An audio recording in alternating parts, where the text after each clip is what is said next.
Salut tout le monde, c'est Sam de Manetman et aujourd'hui je suis de retour pour vous parler de WWE Extreme Rules. Mais avant, je tiens à faire un tout petit point. Déjà pour, bon, bien sûr, m'excuser. Je sais que ma review de WrestleMania 31 elle prend elle prend beaucoup de temps à sortir.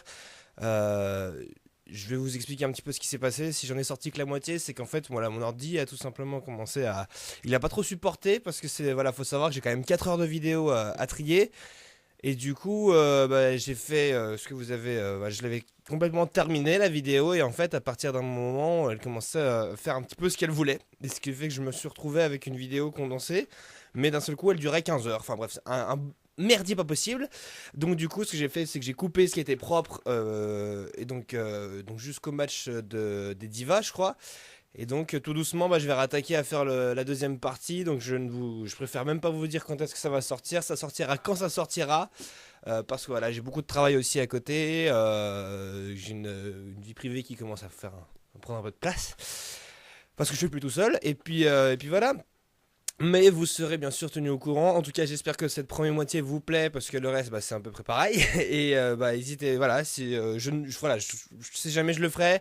Je pense que je ne le ferai que pour WrestleMania parce que c'est vraiment quelque chose qui vaut le coup. Extreme Rules et tous les autres pay-per-view d'ailleurs, à moins qu'il y ait vraiment des gros événements. Je ne sais pas, puis bon, faut savoir, comme je vous le dis, c'est vraiment beaucoup de travail, et puis, même si j'aimerais, je n'ai pas que ça à faire. Voilà. Mais donc je suis là quand même, je vais prendre le temps de faire cette vidéo pour Extreme Rules. Donc j'ai regardé bien sûr tous les shows depuis WrestleMania. Donc Extreme Rules cette année, ça aura lieu à l'All State Arena, à Rosemont, dans l'Illinois, l'État de Chicago, et ce dimanche, le 26 avril 2015. Donc show bien sûr que je regarderai en live sur le network ou que je me démerderai pour regarder. Pour l'instant, on a 7 matchs en show plus le kick-off. Je pense qu'il y en aura d'autres à rajouter, mais je vais déjà donner mon avis sur ceux qui sont déjà bookés. Alors, on sait déjà qu'en kick-off, on aura Tyson Kidd et Cesaro qui défendront leur titre par équipe face à The New Day. Biggie et Kofi Kingston qui seront donc managés par Xavier Woods. Alors, en ce moment, avec The New Day, ça se passe de la manière suivante. Ils réagissent enfin face au chant du public. Ils chantent clairement que New Day sucks, quoi. Et ils décident de s'en foutre. Et par conséquent, ils font plus ou moins un heel turn. Et ça se ressent encore plus avec ce qu'on a vu hier à Raw. C'est-à-dire qu'en fait, c'est eux qui, face aux Lucha Dragons qui ont fait leur début, euh, ils ont triché pour pouvoir gagner leur place de prétendant numéro 1 au titre par équipe. Donc voilà, je pense qu'il y a un heel turn en préparation pour The New Day. Il faut faire quelque chose parce que de toute façon, dès le départ, ça marchait pas, ça marche pas, ça s'est pas arrangé avec le temps. Donc voilà. Euh, J'en ai marre des matchs pour le titre par équipe en kick-off. Faudrait que ce soit un peu plus créatif. C'est comme ça tout le temps, pratiquement. Peut-être nous mettre des matchs avec un peu plus. Pas forcément un titre, mais un peu plus d'enjeux. Genre là, par exemple, Dean Ambrose, Luke Harper, ça aurait été intéressant de le mettre en kick-off. Ce n'est que mon idée, voilà, mais bon. Je trouve que c'est aussi quelque chose d'intéressant. Ça aurait pu être dommage. En ce qui concerne l'issue du match, j'espère quand même qu'ils vont pas filer le titre à New Day. À moins que ce soit vraiment pour que les gens se mettent à détester la section tag team. Oui, c'est peut-être l'idée à avoir.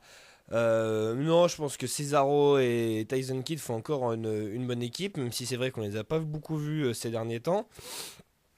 Mais donc je pense que c'est Tyson Kidd et Cesaro qui vont gagner. Et voilà, je pense d'ailleurs, partant de là, que c'est vraiment pas un bon choix de kick-off. Si on prend le match dans sa globalité, parce que Tyson Kidd et Cesaro, même si c'est une bonne équipe, ils sont quand même heal. Big E et Kofi Kingston, les gens s'en battent les steaks.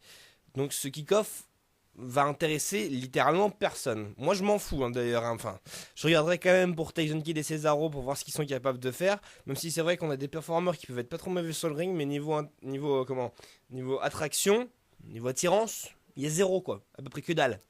On est sur quelque chose de rien du tout, tu vois. Voilà. Après ça, donc oui, Tyson Kidd et Cesaro vainqueurs et qui gardent leur titre. On aura ensuite Nikki Bella, championne actuelle des Divas, qui affrontera Naomi pour le titre. Alors, on en est arrivé à que grosse déception. AJ Lee qui a décidé de prendre sa retraite et d'arrêter la WWE.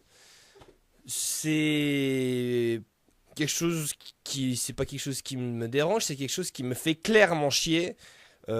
Parce qu'on perd la diva la plus performante de la WWE actuellement.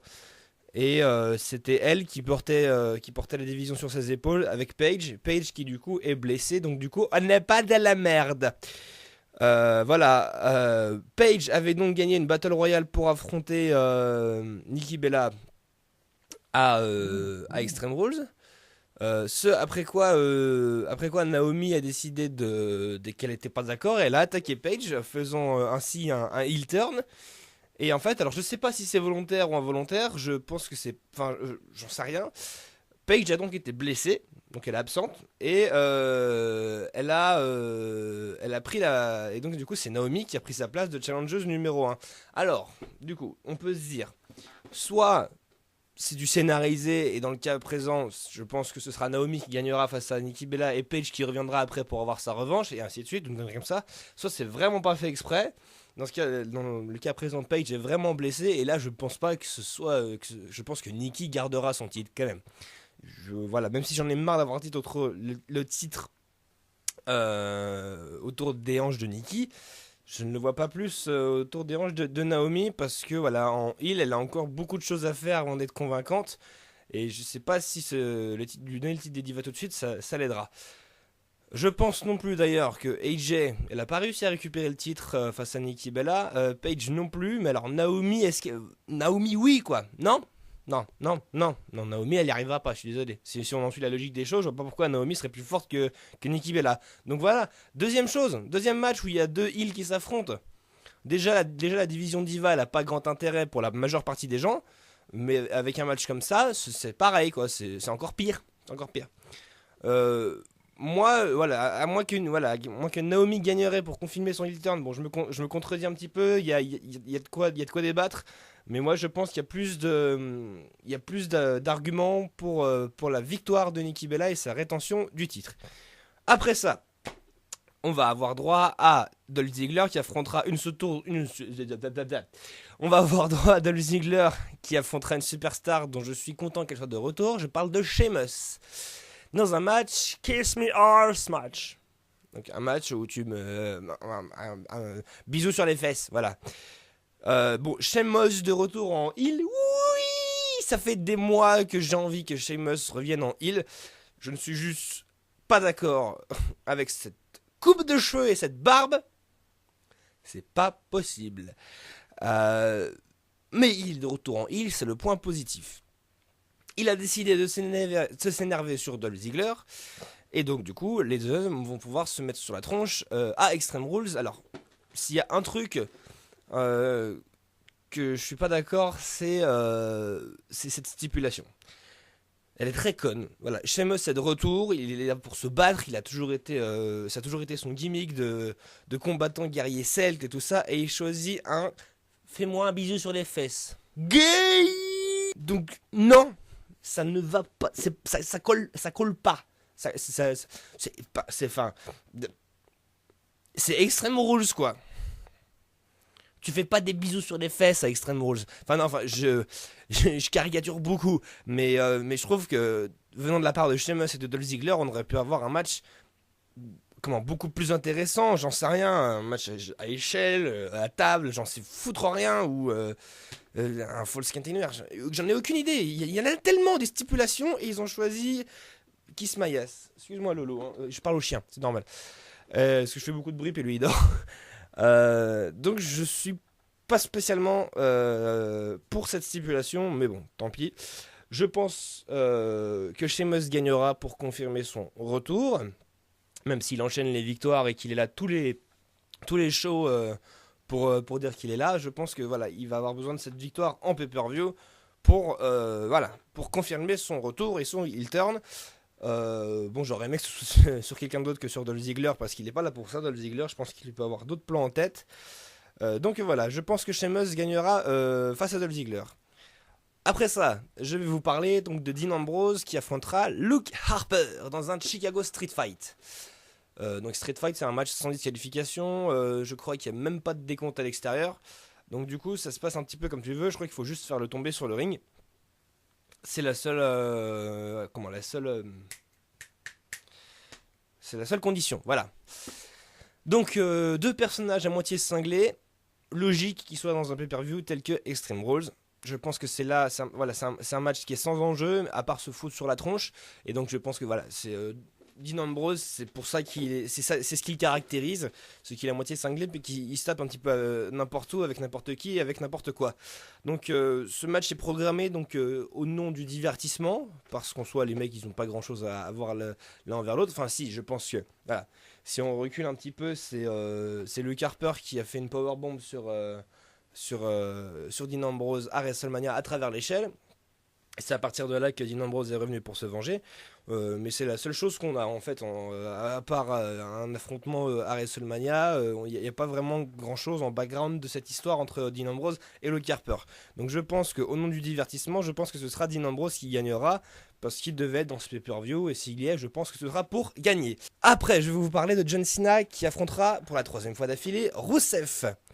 Dans un match pour le titre des États-Unis, donc qui est détenu par John Cena, un Russian Chain match, donc un match à chaîne russe. Pour ceux qui ne savent pas à quoi ressemble une chaîne russe, ça ressemble à ça. Non, une vraie chaîne russe du catch, ça ressemble à ça. Voilà. Donc du coup, je ne connais pas plus les règles de ce match-là. Je pense que j'ai plusieurs idées dans la tête, mais pour pas vous dire de conneries, on verra ça pendant la review après le pay-per-view. Je vais faire un petit retour en arrière. C'est la 3e fois qu'ils s'affrontent en pay-per-view. Il y a eu Fastlane où c'est Rusev qui a gagné, WrestleMania où John Cena a gagné et a remporté le titre des États-Unis. Et jusqu'à aujourd'hui, John Cena a défendu de manière hebdomadaire son titre face à différentes superstars en un challenge ouvert. À chaque fois, il y a une nouvelle superstar qui venait pour essayer de récupérer le titre. Donc on a eu de Stardust la première semaine, on a eu Kane hier soir, donc je ne sais plus exactement qui il y a eu. Donc voilà, ce sera là. Et Rusev a décidé d'invoquer sa clause de rematch à Extreme Rules dans une stipulation qu'il a choisie lui-même. Ce sera la belle entre les deux hommes, c'est-à-dire qu'ils ont chacun une victoire l'un face à l'autre, et donc c'est-à-dire qu'après ce pay-per-view, une fois que ce sera terminé, les deux hommes ils prendront des chemins différents vers d'autres rivalités et d'autres aventures vers les cieux, enfin voilà. Et donc c'est le dernier match, c'est la conclusion de cette rivalité entre John Cena et Rusev, avec bien sûr le titre des États-Unis mis en jeu. Alors, on a le choix entre 2 défaites d'affilée pour Rusev. Dans ce cas, ça met un sacré coup dans son personnage. Et il part sur autre chose. Mais quoi, je sais pas, parce que maintenant qu'il a eu le titre US, c'est vrai que c'était quand même une belle consécration pour lui. Va falloir qu'il redémarre quelque chose de nouveau. Soit John Cena perd le titre à nouveau, et donc du coup je pense que le titre US perd un petit peu de son prestige. Moi j'aurais quand même bien aimé, du coup, vu que j'aimais bien, voilà, John Cena avec le titre US, ça avait quand même une belle image. J'étais pas client au début, mais après le coup je m'y suis fait et j'apprécie un peu plus.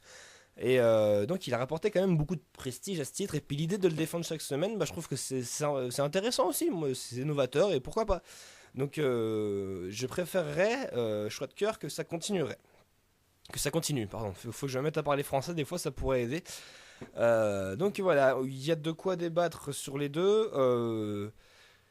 Je pense que la WWE a laissé quand même une année à Rusev pour faire son bout de chemin. Est-ce que ça va s'arrêter à Extreme Rules où il va perdre encore sa chance pour avoir le titre des États-Unis? Moi je le vois bien comme ça, je vois bien John Cena. Enfin, je sais pas en fait d'ailleurs. Parce que John Cena, le titre d'un certain point de vue aussi, lui le titre US. Il n'en a pas spécialement besoin. C'est peut-être plus le titre US qui a besoin de John Cena, si on extrapole un petit peu. Donc voilà. Alors, un match à chaîne russe, quand même, c'est une stipulation de Rusev. Allez, fuck off, on s'en fout. Moi, je donne victoire à John Cena, pourquoi pas. Je me trompe peut-être, mais je trouve que la balance se penche un peu plus envers John Cena. C'est mon choix, donc je donne John Cena vainqueur de ce match. Après ça, on va avoir droit à Daniel Bryan, qui a gagné le titre intercontinental à WrestleMania, qui affrontera l'ancien champion. Je parlais de Bad News Barrett dans un match simple, pas de stipulation. Alors c'est le seul truc qu'on peut reprocher à ce match-là, c'est que c'est Extreme Rules et une stipulation ne serait pas de trop. Mais donc il n'y en a pas. Alors, déjà dès le départ, je trouve que c'est dommage, il n'y a pas beaucoup de promos pour ce match-là. Venant de la part de Daniel Bryan, ça m'étonne un petit peu, puis de Bad News Barrett aussi. Mais je pense aussi, par contre, qu'il est. Voilà, en ce qui concerne le résultat du match, je pense que c'est un peu trop tôt pour Daniel Bryan pour qu'il perde le titre. À moins que ce soit un truc qui dure encore sur la longueur avec Bad News Barrett, ce qui en soi serait pas une mauvaise chose, parce que voilà, Daniel Bryan, je me demande sur quel plan il va terminer après ce qui s'est passé avant WrestleMania. Donc pourquoi pas. Un match sans enjeu, non, je pense que pour la fête, je vois plus Daniel Bryan gagner. Même si c'est vrai qu'il y a de quoi penser que Bad News Barrett puisse à nouveau reconquérir son titre, mais voilà, il n'y a pas eu assez de promos. Et je pense que ça viendrait un petit peu de nulle part si c'est Bad News Barrett qui gagne. Alors, c'est une compte d'opinion encore. Si vous en avez un différent, bien sûr, n'hésitez pas. Donc voilà. J'ai pas m'éterniser plus que ça sur ce match-là parce que voilà, comme j'ai dit, il n'y a pas grand chose à se mettre sous la dent. Après ça, Roman Reigns, qui donc doit redorer son image et a répondu au challenge de Big Show pour un match, un Last Man Standing. Les règles du Last Man Standing sont celles-ci. Le but est de mettre son adversaire complètement KO jusqu'à ce qu'il reste les deux épaules au sol pendant 10 secondes. C'est-à-dire qu'il doit rester par terre, sans faire de tomber bien sûr, pendant 10 secondes.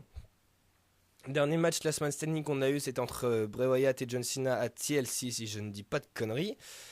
Match qui est fini de manière absolument génialissime. Le but, c'est que son adversaire doit rester les deux couchés au sol pendant 10 secondes et il n'y a aucune disqualification de décompte à l'extérieur. Et le décompte des 10 secondes peut se faire absolument n'importe où. Donc voilà. Maintenant que Reigns en a terminé avec le titre WWE poids lourd, il va pouvoir partir sur quelque chose de son calibre, on va dire. Parce que c'était quand même un peu trop gros pour lui, je pense, le titre WWE poids lourd. On a quand même une grosse promo. Ça va, Loulou? C'est le chien, Sky. Dis bonjour à la caméra, Loulou. Regarde. Il est beau, mon chien. Il est beau. Hein, que t'es beau. Mais vous, t'es beau. Ah là là là là. C'est nos amis les bêtes. J'en étais à quoi? On a eu de la grosse promo pour ce match-là. Donc ça, je trouve que c'est quand même agréable de voir que Roman Reigns ne lâche pas l'affaire. Il va falloir d'ailleurs qu'il nous sorte un gros match pour faire oublier celui qu'il a fait à WrestleMania 31. Parce que c'est vrai que face à Lesnar, on l'a pas vu beaucoup briller. Et puis surtout, il faut savoir aussi que sa cote de popularité est vraiment en baisse. Donc il est temps qu'il redore son image. Et n'ayant parlé que de lui pour ce match-là, je pense que ce serait logique qu'il en sorte vainqueur. Parce que face au Big Show, qui n'a pas besoin de grand-chose en soi, je ne déclare pas, j'envisage beaucoup plus Roman Reigns sortant vainqueur de ce match-là face au Big Show. Et s'il nous fait une belle prestation, ça pourra vraiment être que positif pour lui parce qu'il a besoin de ce genre de match-là pour redorer son image face à un public de plus en plus exigeant et comment on va dire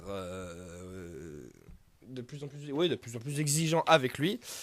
Donc voilà, moi je pars sur une victoire de Roman Reigns. Et notre main event, ce sera Seth Rollins, le tout frais, tout nouveau, tout chaud champion WWE poids lourd, qui affrontera Randy Orton dans un match qui est de loin ma stipulation préférée de toutes celles qui existent, un Steel Cage. Alors, Seth Rollins, qui a donc encaissé sa mallette à WrestleMania pendant le match de Roman Reigns et de Brock Lesnar, ce qui a changé le match en triple threat, donc un match à 3, et c'est Seth Rollins qui a donc gagné. Auparavant, pendant la soirée, il avait perdu face à Randy Orton. Cette rivalité a donc été prévue de continuer jusqu'à Extreme Rules. Et donc voilà, on en est à la match Steel Cage qui a été annoncé par Randy Orton. Par contre, il n'aura pas le droit d'utiliser le RKO pendant le match, ce qui lui conduira à pas une disqualification, mais il perdra le match parce qu'il n'y a pas de disqualification. dans un steel cage. Et voilà, c'est pour ça que c'est un match que j'aime beaucoup. Il n'y a pas de disqualification, on peut gagner par tombée, par soumission, par s'échapper de la porte ou s'échapper carrément de la cage. Et donc c'est un match qui peut vraiment donner beaucoup d'idées. De tous les matchs Steel Cage que j'ai regardé, à chaque fois j'en sortais avec de sacrés bons souvenirs. Voilà, il manque rien à ce match, c'est pour ça que j'aime bien. Ah oui, quelque chose de créatif, on va avoir Kane qui commence à ressentir quelques tensions envers Seth Rollins. Enfin, les deux hommes peuvent de moins en moins se saquer. Et du coup, Kane sera là en tant que gardien de la porte de la cage. Donc il aura un rôle pendant ce match-là, un rôle qui aura certainement son impact pendant le match, qui conduira certainement à un futur face turn de Kane. Donc voilà. C'est la deuxième confrontation donc, de ces deux hommes-là, donc de Seth Rollins et de Randy Orton. On a déjà eu une défaite pour Seth Rollins. Et je ne pense pas qu'ils vont retirer le titre à Rollins tout de suite après à peine un mois de règne. C'est quand même l'autorité qui s'est débrouillée pour qu'il ait la mallette Money in the Bank plus le titre à WrestleMania. Ce serait dommage que son règne ne dure qu'un seul mois. Donc voilà. Alors c'est un argument que j'avance beaucoup pour Extreme Rules. C'est vrai que ça fait pas très longtemps que les champions sont champions. Donc ils vont peut-être pas leur retirer le titre tout de suite. Je pense, voilà, même si pour l'instant il y a des failles dans l'autorité, la fin du règne de Rollins arrivera, mais plus tard. Je pense que maintenant c'est trop tôt. Donc, d'une manière ou d'une autre, Seth Rollins va se débrouiller pour gagner le match. Bien sûr, le Steel Cage a été choisi pour empêcher les interférences extérieures de JJ Security, mais bon, ils sont suffisamment cinglés pour escalader la cage depuis le haut et atterrir dans le ring. Donc, moi je pense je penche plus pour une victoire de Seth Rollins. Randy Orton, le titre WWE, s'il l'a pour maintenant, il finira par l'avoir plus tard, il n'y a pas de souci. Il n'est pas revenu pour rien, donc voilà. J'en ai terminé avec les matchs qui ont été prévus pour ce soir-là. J'ai fait le tour assez rapidement, c'est vrai. Donc il y en a 8. Je pense qu'il y aura au moins un match, ou allez, peut-être deux, soyons fous, qui sera rajouté. Parce qu'il manque des superstars dans ce pay-per-view.